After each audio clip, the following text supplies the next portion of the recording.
So, if you're new here, I'm Danielle, founder of Grants for Creators. I and a very small team of mine do all of the legwork where we search for funding opportunities specifically for creatives just like me, just like you. I'm a creator, been a creator for 10 years. I'm so excited for you to be here. All right, Lynn, Leo, my friends, how are you? Hey Danielle, thanks for having us on. This is super exciting. I know we've been planning this for a while, and I'm excited to talk to all of your and our followers on this topic because this is such a hot topic. Oh, so good. Leo, good morning. How are you? Good morning. Doing great. Thanks for having me here. Yes. Okay. So this is my first like multi-person live. So Same. just so bear with us, everybody. But Lynn and Leo and I have actually worked together on a book that we published a few months ago. So we'll talk to you guys about that a little bit later. But these folks are some of the best people in the creator space that know about the grant landscape, whether it's what to say and what to write. And Leo, I know, has like, he runs a business and he runs a consulting all about like working with different founders. So I think it's really interesting to have this varied perspective of like, I think a lot of times we're kind of like in our heads looking at what we're working on, but I think macro is so important and it could definitely help us quelch like some of those like, anxieties that we have. So let's go around the room, introduce ourselves, let people know who we are, where we can connect with you, and then we'll go ahead and start with, is grant funding going away in 2025? So let's start with Leo. Yeah, it's hi everybody. I'm Leo. I'm a copywriter, grant writer, and consultant for a number of businesses. I wear so many hats that it's hard to keep up. I was trying Podcaster. to like summarize what you do, and it was hard. Yeah, I was I gotta struggling. I gotta learn how to turn it into an elevator pitch. Yeah. I love it. I love it. Okay, so how many years have you been in the grant space, Leo? Since 2018, so 5, 6 years. Okay. And who do you primarily work with as a grant writer? Mostly, I work with a lot of startups, and as far as entities go, kind of all over foundations, Uncle Sam, the whole 9 yards. Okay, okay. And let's move over to Lynn. Lynn, feel free to introduce yourself. Hey all, my name is Lynn Liquidy. I am a Forex author, podcast producer, and ghostwriter. And so what I mainly do is I ghostwrite nonfiction books. So I help people get from idea to self-published book with my publishing agency that helps. Literally, I'm the only publishing agency that I know that helps people and walks them through the self-publishing process without taking away creative rights from my fellow creatives. So that is what I do. Awesome. And in the room here, we have Laura, who is a writer and photographer.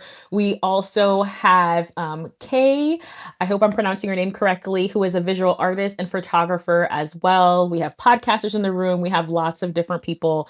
So I think this is a great opportunity for us to get started. Feel free to share with us what you do and where you're from in the comments below. So, behind the scenes, we talk extensively about what's going on in the grant landscape. I feel like since 2020 started, the three of us, have been like, "Ooh, what's going on?" And every week, every other week we talk, and there's things that we see that are changing. So, what's happening? Like, let's just kind of just talk macro level. Like, what do we see happening in the landscape before we think, before we say if we think it's going to like collapse or expand in the future? Who wants to start? Who wants to start us off? I'll start. I would say one of the things I noticed because I was looking over all my financials yesterday is that like there's certain things that are doing really well because of the current, we'll say, financial landscape, and certain things that are just tanking, and it's really hard to predict where it's going. So I think just the uncertainty we can probably all agree is a big question mark in all of our lives right now, because just of all the landscape that we have right now, right? Like the landscape that's going on and all of the changes are happening so fast that like we don't know which one's coming next. So I think that's definitely a big macro piece of this. For sure, for sure. Leo, what are your thoughts there? Yeah. If I could sum it up in one word, it would just be volatility.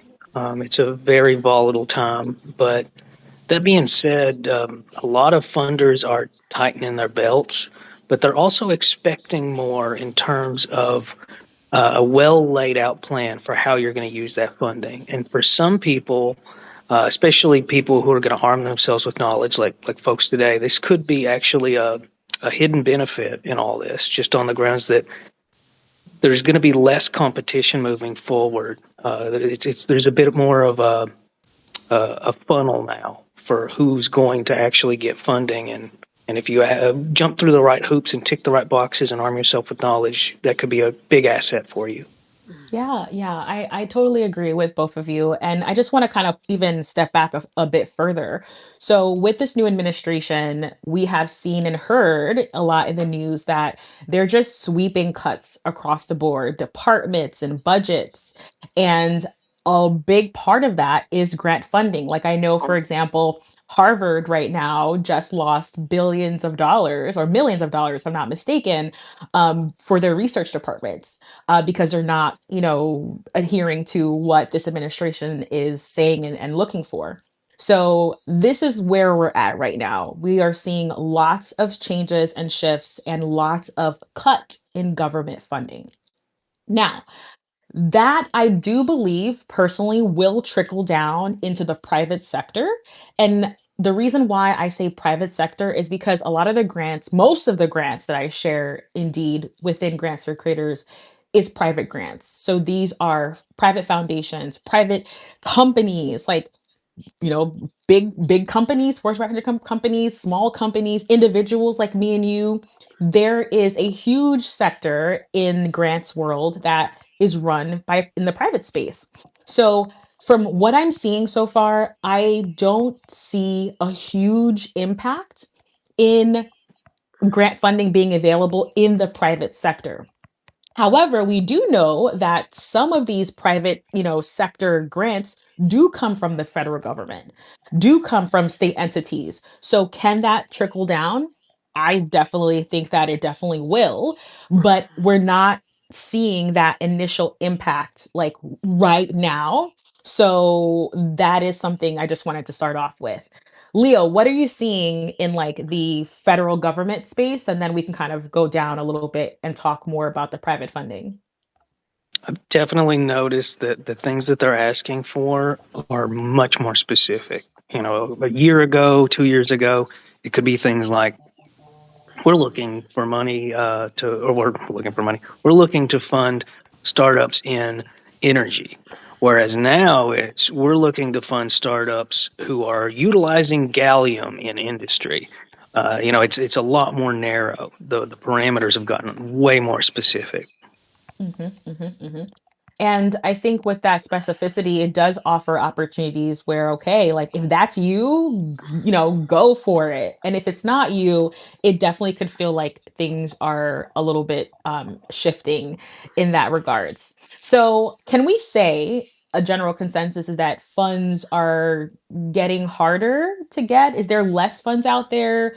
What are your thoughts in terms of that statement? Is there less funds out there in 2025?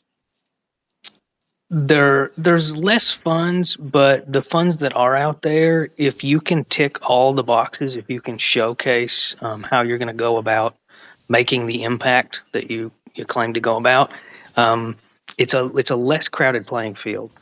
Mhm, mhm. And Lynn, So yeah, what are your double edged thoughts? sword.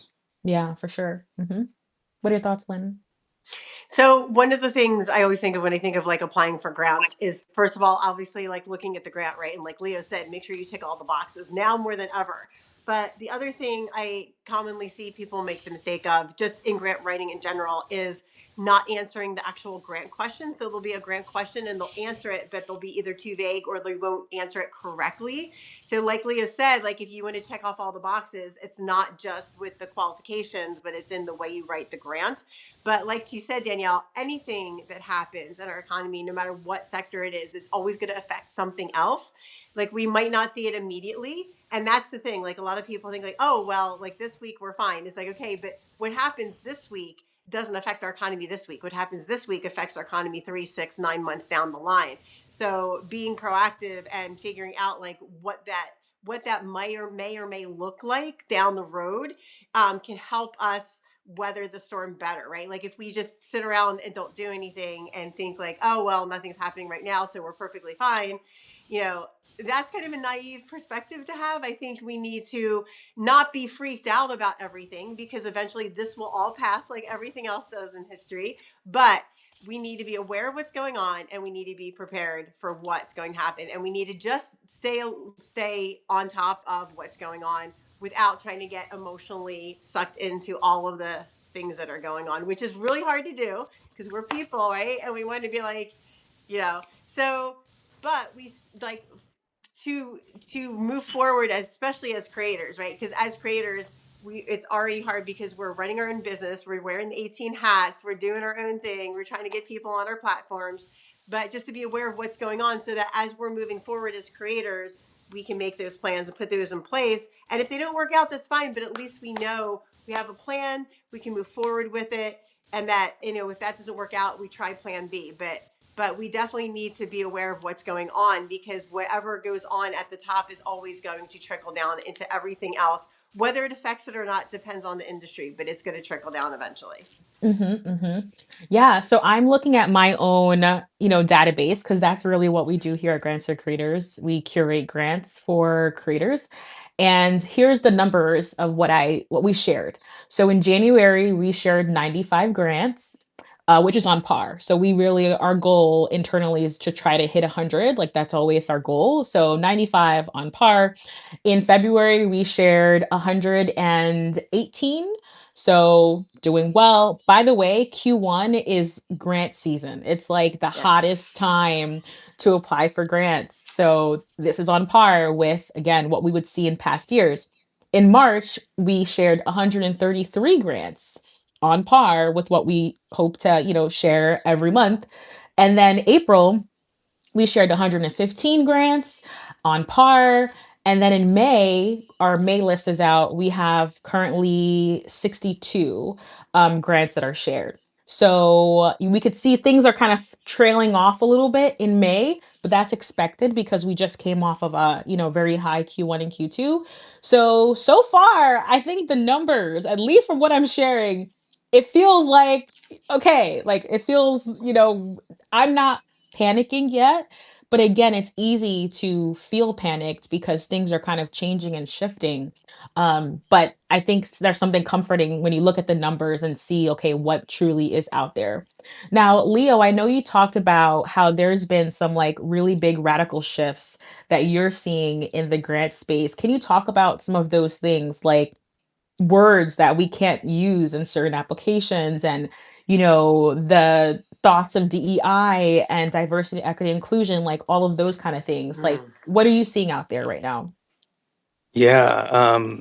Initially, it was the landscape was showing that this wasn't going to be popular anymore. But now there's an automated means of scrubbing any proposals, just taking them right out of the application process if they trigger certain keywords, diversity and community and underserved. And we can provide, or you can easily look up the list of words that just automatically get filtered out.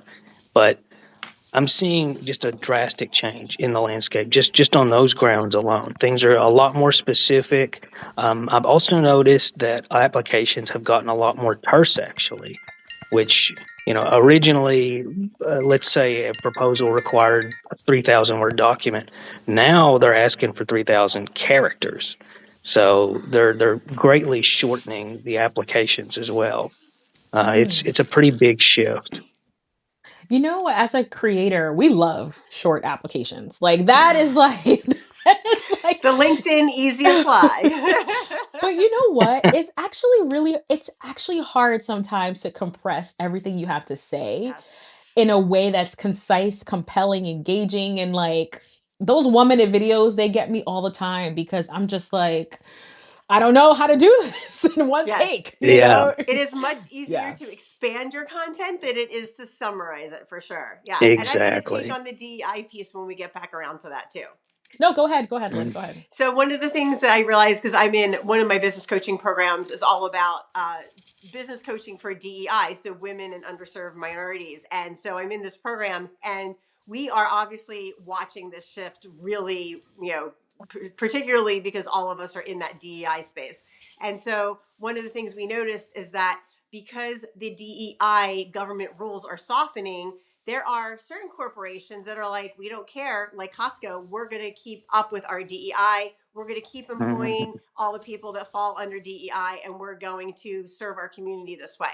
Then there's corporations like Target, who unfortunately I'm not going to be sharp on a Target because they're dropping all their DEI and inclusion, and they're not going to hold those standards. So it really depends on the corporation. And now we're really seeing what businesses are really true DEI businesses and what businesses are just DEI on the face.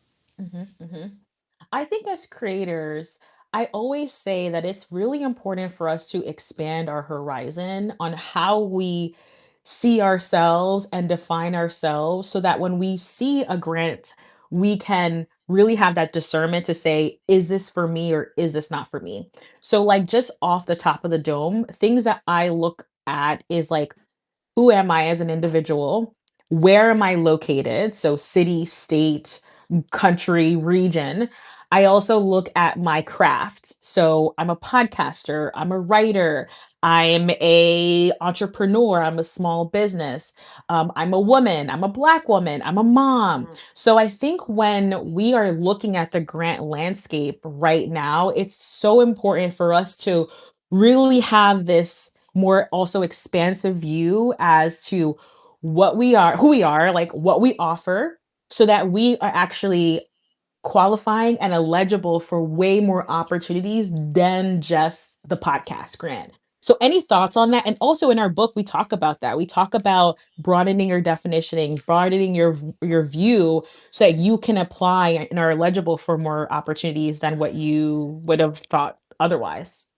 Yeah, and I just dropped our book in the comments, but yeah, absolutely. And I think it's also like, going back to what I said before, depending on the companies, like some companies I think are going to still offer grants, right? Because they want to continue the philanthropic work and they want to make sure that they're seen as a diversity inclusive company moving forward. And I think it just is going to depend on who's offering what moving forward for sure.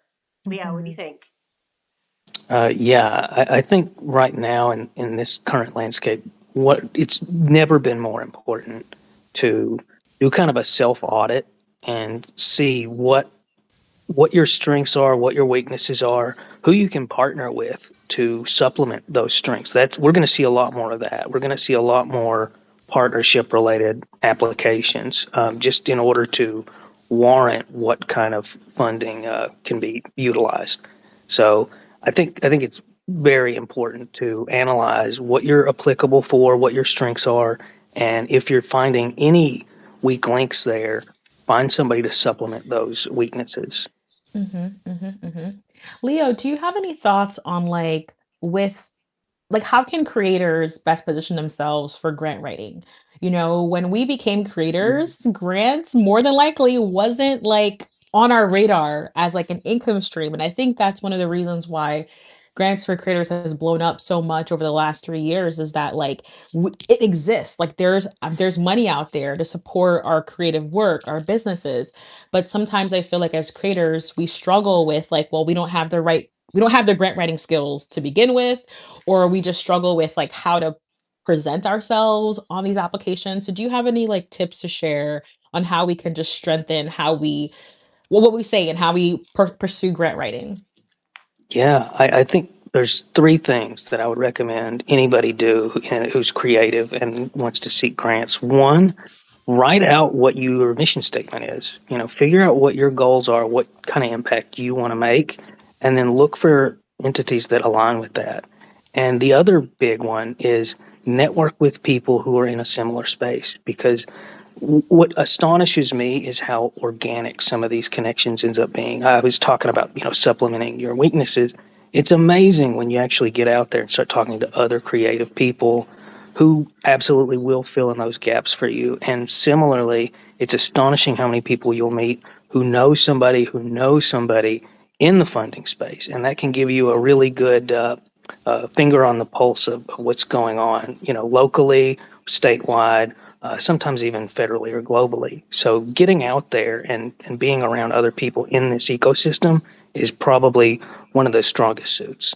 And then lastly, kind of sounds like common sense, but common sense isn't always common. When it comes to actually writing it, start writing it. Like the starting is the hardest part. You'll be able. It's not like you're writing it in real time and somebody's standing over your shoulder watching you before you submit. You can always polish it later. So It does start feel dirty. like it. Start weak. It feels like it sometimes, right? Like It just does. like give me some space, please. Hmm. Yep. I can tell you 100% of my clients, that's where they get stuck on their book is just starting it. Where it was just exactly what you said, Lee. You hit it right on the nose. Like people, like if you have an idea, just start writing, even if it's bad. Just put it on paper, put it in your computer, like just brain dump it is what I call, right? Just write out your ideas and then go back and pick out the ones you like. Because what happens is when you start writing out those ideas, more ideas come in your head, but you can't have more new ideas unless you get the ones in your head out and on paper. So, my Yeah. friends, start getting your ideas out on paper. Go check out Danielle's grant writing list if you're not signed up for it because it's fabulous. Get her writing list, check out her paid one because there's lots of fabulous opportunities on there. And one of the things I love about it is she puts all the descriptions on there. So you don't have to read the description and guess is it for you. You read that description and you know this is something I can apply for because this says me, or this is not something that is my niche. So I'm not applying for this grant, which makes it really great because that's the first thing you want to know, right? As you're going through grants is this grant for me or is it not for me? Because you don't want to waste your time and money on a grant that is not in your space.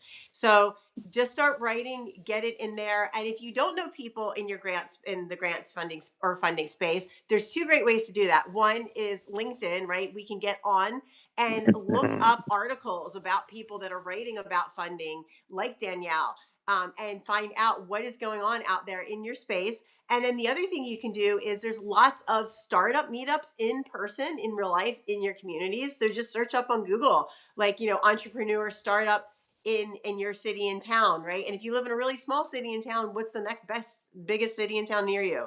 So go and meet the people that are doing the things that are getting the money, find out who they're connected to, get an introduction to them, right? It's all about networking and who you know and getting out there. And because if you're not out there and you're not putting yourself out there, people are not going to know who you are or what you do or know who to connect you with or what you need. So put yourself out there, be specific, ask for what you want, and go and start meeting these people in these spaces. I'm really happy you both talked about this because before I even started the newsletter, one of the ways that I found out about grant opportunities was through friends who knew what I was doing, who knew what I wanted. And they were like, Danielle, you need to apply for this grant because they just saw it and they just saw me in that opportunity. Um, it's not something you can depend on that people are going to send you things if they find it, but it does help really to have like a great network and for them to know what you need and you could also know what they need as well. I think those are just again really really important things. I think another big shift beyond how many grants is actually out there is as a creator really understanding why do I need funding and what am I asking for? And what is this 2,000, 5,000, $100,000 grant going to actually do for me? Because as a creator, it's so like I get excited personally. I'm just gonna speak for myself, where it's like, okay, $5,000, I qualify. I just want $5,000 in my bank account, or I just want to like just have money to just have money. I don't want to struggle. I don't want to eat ramen every night. And I think that, a couple years ago, just being super vague was okay. And like Leo's talking about right now, it's like you really have to know why do you need this money and Mm-hmm. what is this money going to do and how is it going to impact? So can you talk about impact and like how for us to like create like as creators for us to figure out how like what is this money for beyond just making us feel secure and financially secure? Yeah. Well, I think the Yeah. first, Oh, go go ahead, for it. Leo. Oh, okay. Yeah, I think that budgeting it out beforehand is helpful on three levels. One, it's becoming more important for the actual like grant entity, whoever's providing funding. They want to know how it's spent. The other reason is I've seen getting too much funding too quickly be almost a curse for some people because they don't plan for how they're going to spend it.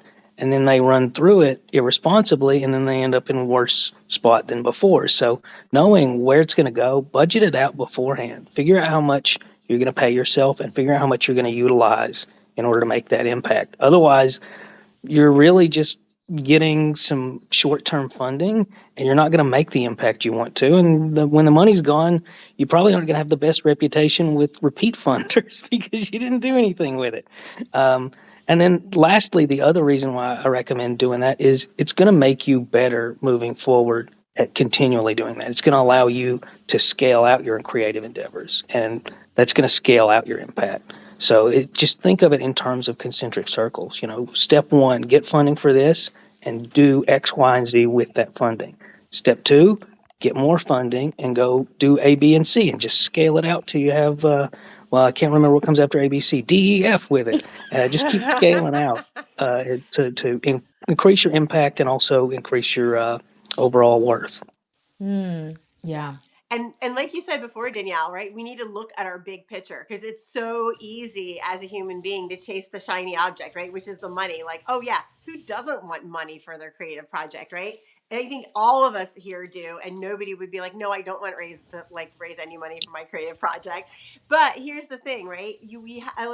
Like shiny object thing is awesome, right? And we all know that there's lots of shiny objects out there, but we need to step back like you were saying earlier, Danielle, Leo, and we need to look at our big picture, right? Like, what is the purpose of our business? Where are we going? Where do we want to go next? How is this funding? If we have funding for this project, how is it going to either expand our reach or help us, affect people in the community in a positive way? Like, we need to think about the steps. Like, if I get this money, how is it going to help other people? How is it going to help my business?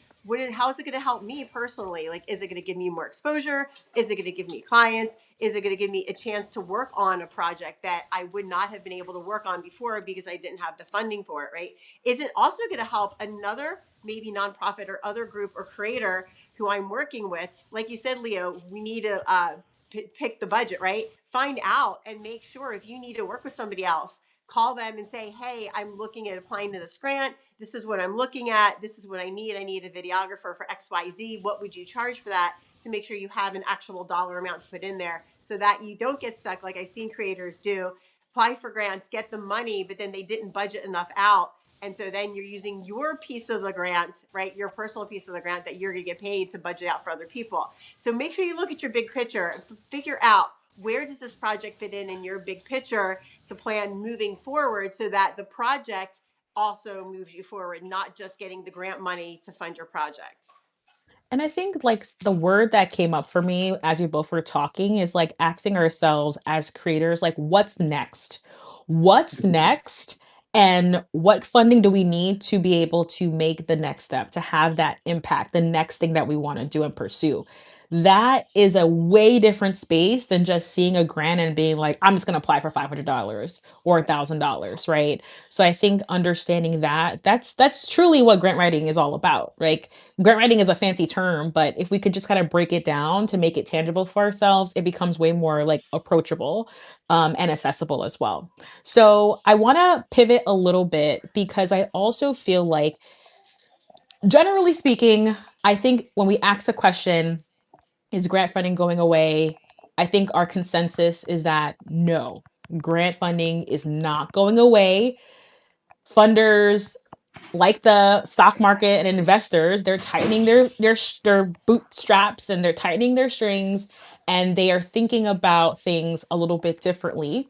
However, looking at the landscape now, there's still over 100 opportunities every single month for creators. There's still lots of money on the table. I think in addition to grant writing and trying to understand how to convey what we want to say is the preparation as well, because grants are not like when you get a sponsor for your podcast or you have a brand deal where you see it coming down typically 2 months away. And there's a lot of time, a lot of space, you're negotiating back and forth. And I think a lot of creators kind of get it this part twisted, and they're like, Danielle, you're sharing stuff that's due 2 weeks because it's due 2 weeks. Like sometimes grants open and close in a Yeah. week. Yep, Oh my God. I absolutely. have a story. I have a little short story time. And you guys know Let's this do it. story. Let's do it. Love You guys story know time. a little story time. So there was this grant specifically for publishers, BIPOC publishers who had websites and who wanted to like work better with different like media outlets and like sponsors, right? It was shared. I shared it in the newsletter, and I shared it the next day that I saw it, right? And it was due in a week. Literally 7 days is all you had. Meanwhile, I'm like, I started writing my application, and I was like, I'm gonna win this $25,000. This is me. And I got the flu. And Uh, literally, I got the flu, and I was in bed looking at 11:59, grant applications closing, and I couldn't submit anything. I Oh yeah, it was man. so Oh, it's like I was I'm so hurting. excited. I was so excited and simply just literally unable to get out of bed caused me not to be able to apply to this funding opportunity. So I want to talk about preparedness because yes, there's still money out there. It's still available, but how as creators can we be prepared so that when we see something, we pursue it and we cross it off the list kind of thing. I think one of the things definitely is just having like a lot of the basics done, like a good bio, a good headshot, right? Because almost everybody asks for those kind of things. So just having a lot of the basics done and knowing like maybe if you don't have a vision or mission statement for your company or your business or your creative project, have one ahead of time so that you know where your focus is. So that when you're looking for these grants and you're ready to apply, you don't have to think of, oh, what is my vision and mission statement? Like, what is my bio? Where's my headshot coming from, right? So just having all the basics prepared, I feel like is good if you're like a speaker or you're pitching or you're writing a grant, right? Like all of those basics apply for anything, even like if you're on a podcast interview, you typically need to have a headshot and bio for almost everything. So having the basics already ready to go and polished up, I think is a great place to start. Leo, yeah. what about you? Dovetailing, dovetailing with what you said, yeah, I think that having, like, for me personally, I like to have a Google Drive exclusively for grant proposals and things of that nature. And then that way, whenever I do submit, I can just copy and paste and then edit what I've already got to tailor it to whatever that particular proposal is. And another thing I'd also recommend is have a set aside time and stick with it. It's kind of like with writing, where if you don't schedule for it, you're not going to make that deadline. So if something's a week out, say, okay, in 2 days at 5 p.m. Eastern Standard Time, I'm going to sit down and I'm going to write all this out. I'm going to edit it, and I'm going to be able to submit it within 24 hours. And then that way you'll actually get it done because that's happened to me numerous times where I will miss a deadline just by virtue of putting it on the back burner and then realizing it's passed me by after the fact. Do you mind if I Yeah. expand on what Leo said just for a second? Okay, so as a writer, as a ghostwriter, I write my own books, I write my clients' books, I write articles for Substack, which you can see on here. But yes, to what Leo said is like one of the things I do for my time management is I block out times on my calendar for everything, for my business review every week, for like when I'm going to check all my things on social, for all of that stuff, including my writing, right? Like I block out work times for writing so I can get my client work done. And when I get my work done is usually like I don't do it on a regular basis, but I'll take like 3 or 4 days off on a weekend and just sit down and write. But I know like I'm going to take these 3 days off on the weekend and write. So having that time already blocked off in your calendar to do that is really important because then when you do get the grants and you're like, oh, there's only a week to go, you already have that time blocked off on your calendar to do grant writing or whatever it is, right? So I think just having that is really good. And I know my calendar's always booked out 2 weeks. Like a lot of people can't do it like the next day, which is fine. So I say like, okay, I know after my calendar is booked out, I'm going to be like every Wednesday night between 5 and 7, I'm going to write. And if you have little kids running around your feet, you can write. I've had clients write before their kids get up in the morning. I've had clients write during nap time. I've had clients write after their kids go to bed at night. I even had a client who would literally sit in her car waiting to pick up her daughter from elementary school and record her book on her phone on audio Mhm. and then come home and transcribe it. So find the time in your day. We all have time in our day that we just goof off, right? And instead of having that time to goof off, we can flip it and make a time to create what we want in our lives to make our dreams come true. Yeah, I 100% agree. A couple things came up for me when you guys were talking. One of them is like systems. And it can be systems doesn't have to be like a AI tool or something crazy or something fancy, but it's kind of like thinking about how grants come into your life and what's the next step when you find something very interesting. So, for example, we're all here, part of the Grants for Creators community. We know that on Mondays, I share the new grants that we found for the week. So perhaps on Monday, you have a small time block set for yourself to review what's been added, right?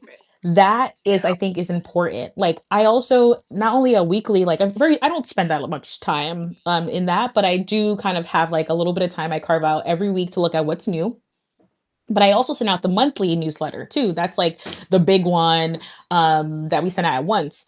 And what I try to do is I try to go through that entire list and literally have, okay, based off of these 90 grants that I saw, I reviewed really quickly, I'm going to try to go after two. And from there, the clock starts ticking based off the deadline. And also, I need to start thinking about all the moving pieces that's required for that grant application. So I think if you're in this place where you're like want to pursue grants as an income stream, thinking about what system works for you, right? Because if you don't have a system, you will go and you will look at the list and you'll be like, oh shoot, everything passed. You know what I mean? Mhm. So, Yeah. any thoughts on systematizing and like how important that is for you as creators? Oh my God, you're so talking my language. Like if I didn't have a system for things, people are like, Liquidy, how do you get all this stuff done? It's because I have a system for everything. I have a system for my clients. I've got a system for myself. I have like personal, professional systems. Like can you get things done without systems? Yes. And you're going to take a longer time and you're going to waste more of your time and money and it's not going to get done on time. So systems are a great way. Like Danielle said, it doesn't mean you have a fabulous, like expensive program. It just means like I know like a system, like if you have little kids, right? You pick your kid up from school, you bring them home, you get them a snack, then they start on their homework. That's a system. As simple as it is, that's a system. So you can set up systems for anything. And I think if you want to get the things done that we want in our lives, and we're all super busy people, you need to set up systems, even if they're simple ones, to know like this is what's going to come next, this is what's going to come next, and set up a system that works for you. That's super important because everybody's going to give you advice on what systems work for them. And that's fine. Like you can pick bits and pieces of what works for other people, put them together, and make it your own system. Mhm, mhm. Yeah. Do you find yourself something I've talked about in the past with a lot of creators is like this fear of missing out. And I Mm-hmm. think in 2025, when the grant landscape is changing, it's still okay. We're still good. It's changing. How do you overcome or how do you live with FOMO? Like for me, for example, I just mentioned a huge $25,000 opportunity. I was mid grant, got the flu, sick, couldn't submit. Oh my gosh, there was a little bit of FOMO. And I think that if you're kind of in this headspace where you're like, grants are going away right now, you could feel really down in the dumps about not submitting something. So, how are you all kind of keeping your mental in check and how are you addressing FOMO right now in this changing grant landscape? I would say I'm probably not doing a job with it. If we're gonna be honest, I am like the biggest FOMO person ever. Lynn You is would even crashing tell me. out. Lynn is crashing out, okay? You would tell that story, Danielle. I was like, yes, I am feeling FOMO all over the place. Yeah, and it's so easy to feel FOMO because there's so many Yeah, opportunities out there, right? Like, it's and we tough. can't do them all. But yeah, but to your point, it is really hard, and I feel the FOMO. I feel it every day. But one of the things I put in perspective is like I'm like, okay, is this really something I am really missing out on, or is this something that is again the shiny object thing, and it looks really fun, but it's not really forwarding what I want to do or what my goal is right now. Right. So that's the two things I need to look at. Leah, what about you? I'm going to stop chatting and let you get on. For me, I weaponize sour grapes in a good way, Oh because my god. I've gotten grants before that I was so excited about, and then they've been a bit of a time sink, and then I'll find other opportunities that I'd rather be doing. And so now, when I do miss a deadline or I don't get a grant, I just think to myself, well, maybe this wasn't worth the endeavor, and maybe that frees up more time for other opportunities that will be worth it and that I will get. So yeah, it's a little bit of sour grapes, but it's based on the experience that sometimes you do think there's a sweet grape and it is a sour one. So you're just better off pursuing every opportunity and not getting bogged down by the ones that's passed by. I think Yes. that is fabulous sage advice, Leo. So important, and I think, like, if you asked me 3 years ago, I would say no need for FOMO because there is something coming down in the future, and that sentiment is still, I think, for me, correct in 2025. I still feel, like, optimistic about grant opportunities. Things are changing, as we mentioned, but it's okay. There's something else that's gonna come up down the road that you can submit for and you can apply for. So, I think that is is there. And I Okay. think I think Mhm, go too, ahead. we also have to remember that we are still, even though our like everything is on fire right now, right? We still, because of where we're at, we have a lot of opportunities like in this country or in the Western world in general, right? Like there's people in other countries that just don't have these opportunities. So even though our landscape is on fire, it's still better than other landscapes that aren't on fire just because of, even with on fire, we still have opportunities out there to go and grab. We just have Mhm. to go out there and do the work to find them and get them and apply for them. Okay. All right. Okay. So I'm gonna each ask each of you, go around the table. What are your thoughts? Do you feel like grant funding is going away in 2025? Yes, no, and why? You said whatever you said. Leah, you go Uh, first. n- I don't think it's going away at all. In fact, to dovetail with the metaphor about everything's on fire, it's a good time to be a firefighter. It's a good time to say, I've got an extinguisher and I'm going to utilize it. I Ooh, think that's our meme I going wait, wait, wait, forward wait, as a wait, pause, firefighter. wait, pause there. That was really good. That Thank was you. If I had a microphone in my hand right now, I'd be dropping it. that was really awesome. How about you, Lynn? What are your thoughts? Well, after that mic drop, I would say no, like Leah said, no, but we do need to change the way we approach grants, right? They're not going away. We just need to change the way we approach them, just like everything else in life that changes, right? It's not that it goes away. It's just that you have to approach it differently, look at it with a different mindset, and come at it from a different perspective so that you can stay positive, focus, and reach your goals still.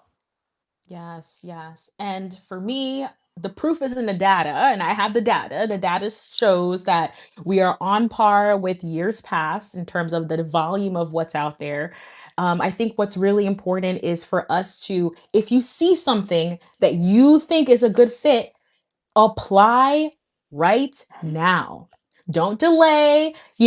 I don't want you to have FOMO, but like if you can humanly possibly submit it, go for it because again, it's here now. It may be gone tomorrow. We are not 100%. We don't have a crystal ball to know exactly what's going to happen in the next 6 months in the next year.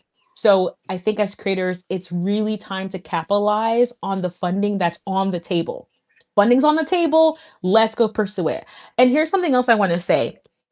So, as a travel creator, mostly travel podcaster, I know in my business, I have Q1 and Q2 as like my ghost period. It is crickets. And while things are really, really slow and a little bit gloomy out there, because I don't know if things are going to pick up like when they usually do in June, I am looking at grant opportunities because the money is on the table. It's there. There is an application. I can submit and go after it. There's so much question marks when it comes to affiliate marketing or digital products and sponsorships and brand deals. All of these things, they're on the table, but there are question marks attached to each one of them, as are grants. Like grants, there's no like surefire way that you're going to win. Like there's no guarantee, but I think it's an option. And when and when we're in a time where things are gloomy and things are uncertain, considering the options, I think is really important. That's why I'm still super bullish on grants. So, Yeah. And just a perfect Absolutely. example, like Michelle said in the comments, you gave her the opportunity to do the Air Media New Voices grant. So Michelle, I am rooting for you, girl. I hope you get Nice. it. Keep my fingers crossed. Michelle Jackson, I need you to do a case study for us. We need to get you on and interview you, okay? I always love to hear from creators who win funding, like, Yeah. She said she got paid 11K from your grants list. ay, Wow. ay, ay. Kudos. That's Heck amazing. yeah. That's what it's all That about. Wow, what a ROI investment, right? What an ROI That is a investment. fabulous ROI. Mhm. Any financial advisor would tell you that is a fabulous ROI. Yes. Okay, I know we're gonna be heading out very soon. I want to take a minute to talk about our collab book that we wrote and why we thought it was Michelle says no, 1,000. Okay, 1,000. Hey, we'll take it. 1,000, 11,000, 1,100. Like, we'll take it. Thanks, Michelle. Congratulations. So I want to take a moment to really talk about our collab book that we wrote a couple months ago and why we thought it was important to write, and some of the insights that if you are struggling with certain things, that this may be like a really good resource for you. So if you aren't familiar, we wrote, all three of us, we co-wrote a ebook called 9 Stumbling Blocks Preventing Creatives from Tapping into Grant Funds. And this was a really awesome project. Number one, I've never co-written a book before, so it was super awesome to like collab with everyone. So let's kind of talk about like why is it important to address stumbling blocks, and what are those stumbling blocks that some of us kind of struggle with as creatives? Yeah, I think one of the great things about our book, not just because we wrote it, but I think there's not a lot of information in the space out there about grant writing, right? And there is, it's very piecemeal. Like we decided to like, hey, we're going to take the basics of everything and put it in one book so people could read it from start to finish and get a good basic idea of how to write a grant, because most people are at square one. Most people have never written a grant.